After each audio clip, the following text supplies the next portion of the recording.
क्या ये परिस्थितियां नहीं है क्या? ठीक है, माननीय मुख्यमंत्री जी, माननीय मुख्यमंत्री जी। अध्यक्ष जी,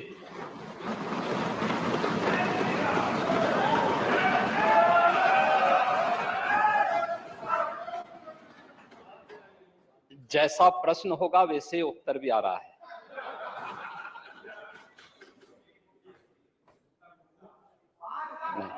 शांति सुनिए। प्रश्न ही उल्टा था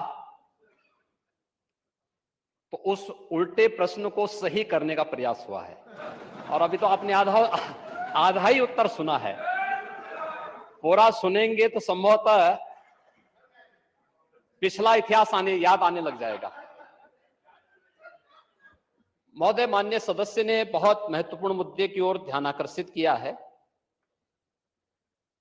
और सरकार इसको लेकर के पहले से ही अवेयर थी।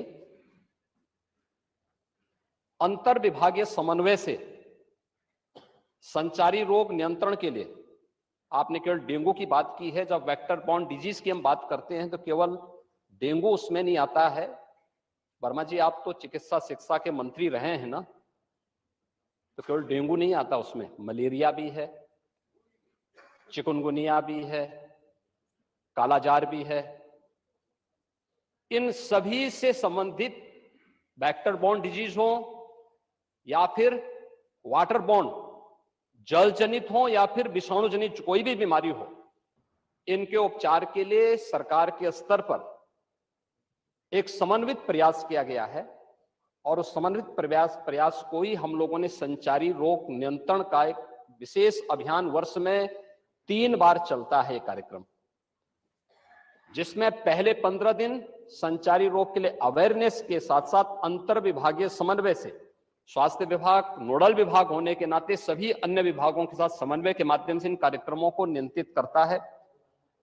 इसके बाद डोर टू डोर जाकर के दस्तक अभियान के माध्यम से कहीं भी कोई व्यक्ति जो बुखार से पीड़ित है, उस व्यक्ति को नजदीक के स्वास्थ्य केंद्र में उपचार की सुविधा दिलाने की व्यवस्था करना। उत्तर प्रदेश 25 करोड़ की आबादी का राज्य है और स्वाभाविक रूप से अलग अलग क्लाइमेटिक जोन होने के नाते अलग अलग क्षेत्र में अलग अलग प्रकार की बीमारियां देखने को मिलती हैं। जैसे आप ईस्टर्न यूपी से चलकर के नेपाल की तराई से लेकर के सहारनपुर तक देखेंगे तो इंसेफ्लाइटिस से पूरा क्षेत्र प्रभावित था। अगर आप बरेली और बदायूं और उसके आसपास के क्षेत्र को देखेंगे तो ये क्षेत्र मलेरिया से ज्यादा संक्रमित रहता था। वाराणसी से लेकर के प्रयागराज, लखनऊ, कानपुर होते हुए अगर आप फिरोजाबाद, आगरा तक पहुंचेंगे तो ये पूरा क्षेत्र डेंगू से प्रभावित है। अगर बुंदेलखंड क्षेत्र में अगर आप देखेंगे तो ये क्षेत्र चिकुनगुनिया से प्रभावित है। बिहार से सटे हुए जो हमारी सीमाएं हैं वहां पे हम देखेंगे तो कालाजार इन क्षेत्रों में ज्यादा प्रभावी रूप में देखने को मिलता था। और सरकार के द्वारा जो समन्वित प्रयास किया गया है, आपने केवल डेंगू की चर्चा की, बीमारी डेंगू पूरी तरह नियंत्रण में है और सरकार के द्वारा समय पे उठाए गए कदमों का परिणाम था। एक प्रकार का ये फ्लू हो गया है, फ्लू है, आता है, इसका एक अपना एक साइकिल इसका होता है। लेकिन मुझे आश्चर्य होता है कि जो सदस्य यहां पे प्रश्न उठा रहे थे, अब एक बहुत सीनियर सदस्य हैं, वो तो जब चिल्ला रहे थे तो मुझे उनके स्वास्थ्य की भी चिंता हो रही थी, रविदास मल्होत्रा जी की। उसको आपने जो बात कही है वह ब्लड ट्रिप नहीं था, उसको प्लेटलेट्स कहते हैं, ठीक है ना, प्लेटलेट्स कहते हैं। और वह पर्याप्त मात्रा में हर जनपद में आज के दिन पे उपलब्ध है। ब्लड सेपरेटर यूनिट, पहले होता क्या था कि हम होल ब्लड चढ़ाते थे। हर एक पेशेंट पे होल ब्लड की आवश्यकता नहीं, खासतौर पर वायरल जनित जो ये बीमारियां होती हैं जिसमें डेंगू है या बहुत सारे ऐसे वायरस आते हैं जो प्लेटलेट्स काउंट को कम करती हैं। उन स्थितियों में प्लेटलेट्स की अतिरिक्त आपूर्ति के लिए उस व्यक्ति को उसको बाहर से चढ़ानी पड़ती है। इसके लिए हर जनपद में ब्लड सेपरेटर यूनिट दी जा चुकी है, वे काम करनी शुरू की है। वहां पे हर जगह सरकार के स्तर पर बेहतर प्रयास हुआ है। और जहां तक नेता प्रतिपक्ष के द्वारा यह कहा जाना कि साहब प्राइवेट हॉस्पिटल में याद रखना, ये डबल इंजन की सरकार है। ये केवल बोलती नहीं, करके दिखाती भी है। प्रदेश के अंदर 10 करोड़ लोगों को आयुष्मान भारत और मुख्यमंत्री जन आरोग्य योजना के अंतर्गत 5 लाख रुपए सालाना स्वास्थ्य बीमा का कवर भी ये सरकार उपलब्ध करा रही है। वह किसी भी पैनल्ड हॉस्पिटल में, वह सरकारी हो, सरकारी में सारी सुविधाएं फ्री में हैं, लेकिन किसी भी प्राइवेट हॉस्पिटल में जाता है तो वहां वे सुविधाएं मिल रही हैं। और ये पूरा सदन गवाह है कि हर माननीय सदस्य को इस सदन के द्वारा अपनी निधि से 25 लाख रुपए सालाना देने का अधिकार दिया गया है। और यही नहीं, मुख्यमंत्री राहत कोष से हम चेहरा देख करके पैसा नहीं देते हैं। कोई भी व्यक्ति जो भी आवेदन करता है, कोई भी पीड़ित हो, उसकी जाति, उसका मत, उसका मजहब नहीं देखा जाता है, बल्कि वो पीड़ित राज्य का नागरिक है। उसको प्रदेश में, देश में या दुनिया में जहां कहीं अच्छी स्वास्थ्य की सुविधा मिलती है, और सुविधा के लिए मुख्यमंत्री राहत कोष से भी हम पैसा देने में कोई कोताही, तमाम मान्य सदस्य विपक्ष में बैठे हुए हैं, हर व्यक्ति इस बात को कह सकता है। उनके प्रस्ताव आते हैं बिना किसी भेदभाव के, हमने उसके लिए भी धनराशि उपलब्ध कराई है। आयुष्मान भारत और मुख्यमंत्री जन आरोग्य योजना भी है। आभारी आदरणीय प्रधानमंत्री जी के, जिन्होंने आयुष्मान भारत जैसी योजना दी, जिसमें हर गरीब से गरीब व्यक्ति भी आज अपना उपचार किसी भी अच्छे कॉर्पोरेट हॉस्पिटल में भी करा सकता है, और देश में भी करा सकता है, दुनिया में भी कहीं करा सकता है। हर वर्ष की सुविधा उसको मिली है। मुख्यमंत्री जन आरोग्य योजना की सुविधा भी उसे दी गई है।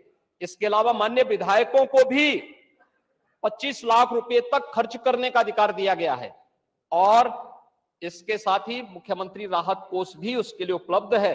इसलिए समस्या केवल इस बात की नहीं कि हम समस्या के समाधान का की ओर जाएं, समस्या केवल हर मुद्दे का राजनीतिकरण करके समाज में अव्यवस्था पैदा करना, लोगों में असंतोष पैदा करने का जो कुत्सित प्रयास किया जाता है, वह तो कोरोना कालखंड में भी लोगों ने देख लिया था, जब आप लोग बहका रहे थे लोगों को कि वैक्सीन मत लगाना, ये मोदी वैक्सीन है, और लोगों को गुमराह कर रहे थे।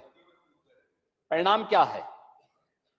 मोदी जी के शासनकाल में, उनके मार्गदर्शन में हमारे वैज्ञानिकों के द्वारा बनाई गई दोनों वैक्सीन दुनिया की सबसे प्रभावी वैक्सीन है। दुनिया के अंदर तमाम देशों में कोरोना महामारी के मामले बढ़ते हुए दिखाई दे रहे हैं। भारत में कोरोना कंट्रोल है और उत्तर प्रदेश में भी पूरी तरह नियंत्रण में है, कहीं कोई समस्या नहीं है। सरकार आपके द्वारा उठाए गए मुद्दों पर पूरी तरह सतर्क है, और अब तो इसके मामले वैसे भी समाप्ति की ओर है। बरसात के समय जल जमाव वाले क्षेत्रों में, अन्य क्षेत्रों में इस प्रकार की बातें देखने को मिलती है। और ये केवल डेंगू के मामले नहीं होते, इंसेफ्लाइटिस के भी मामले होते हैं, मलेरिया भी होता है, कालाजार भी होता है, चिकनगुनिया भी होता है। तो आपकी जानकारी के लिए, हो सकता है कि काफी दिन हो गए मंत्री पद से हटे हुए, तो आप भूल गए होंगे, तो आपके संज्ञान में लाने के लिए हमने दिया था। इधर रहते तो हो सकता है कि कुछ लॉलीपॉप मिल भी जाता, लेकिन वहां रहकर के अब वो कभी नहीं मिलना। मैंने माननीय नेता प्रतिपक्ष को सुना, माननीय लालजी वर्मा जी को सुना, माननीय मंत्री जी को सुना। ये नियम 56 के अंतर्गत नहीं है, तो इसको अध्यक्ष महोदय, अगली सूचना। महोदय, माननीय नेता सदन की मैंने बात सुनी, और वो लगा कि थोड़ी देर के लिए लगा कि वो MBBS डिग्री हासिल किए हुए हैं, डॉक्टर लगे। वेक्टर बोर्न डिजीजेस के बारे में उन्होंने चर्चा की। मैं केवल 2 घटनाएं बताना चाहता हूं राजधानी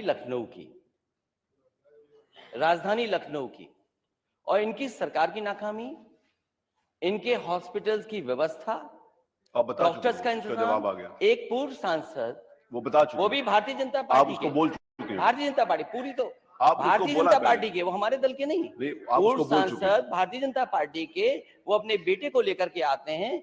उनके बेटे को ये जानकारी मिलती है कि इसका इलाज अगर जल्दी नहीं हुआ तो जान नहीं बचेगी। वो एक अस्पताल से दूसरे अस्पताल भागे और इलाज के लिए वो एडमिट नहीं करा पाए, और उनके बच्चे की जान चली गई। इसका जवाब क्या है डबल इंजन की सरकार के पास? और दूसरा, PGI से लोहिया संस्थान KGMU 9 घंटे एम्बुलेंस में बच्चा बना रहा, 9 घंटे, और उसकी जान नहीं बची। उसके ये खिलाफ डबल कार्रवाई इंजन की कर रहे हैं। सरकार। उसके- ये उसका सरकारी संज्ञान लें। संस्थाओं को इसलिए नहीं मजबूत कर रहे हैं क्योंकि ये प्राइवेट संस्थाओं को बढ़ावा देना चाहते मैं हैं। उसको अग्राह्य आज पूरे करता उत्तर हूं। प्रदेश में सरकारी संस्थाओं में गरीब का इलाज नहीं है। अगर ये सरकार बताए, इतने दावे कर रही है सरकार, ये सरकार बताए कि एक जिला अस्पताल बनाया हो जहां पर गरीब का इलाज हो रहा हो, एक जिला अस्पताल, ठीक, चलिए एक जिला अस्पताल अगली जहां सूचना गरीब देना। को पर्याप्त इलाज मिल जा रहा हो, वो बनाया इस सरकार ने, तो हमें बताएं अभी। जिला अस्पताल एक ही होता है। अगली सूचना माननीय मनोज कुमार पांडे जी, पंकज मलिक, ओम प्रकाश सिंह जी, प्रदेश में क्रय केंद्रों की अनियमितता के संबंध में कौन बोलेगा? पंकज मलिक बोलेंगे? जी माननीय अध्यक्ष जी है नहीं। और ओम प्रकाश सिंह बोलेंगे? दोनों में से बोलेंगे जी। आपके बात क्यों बोले?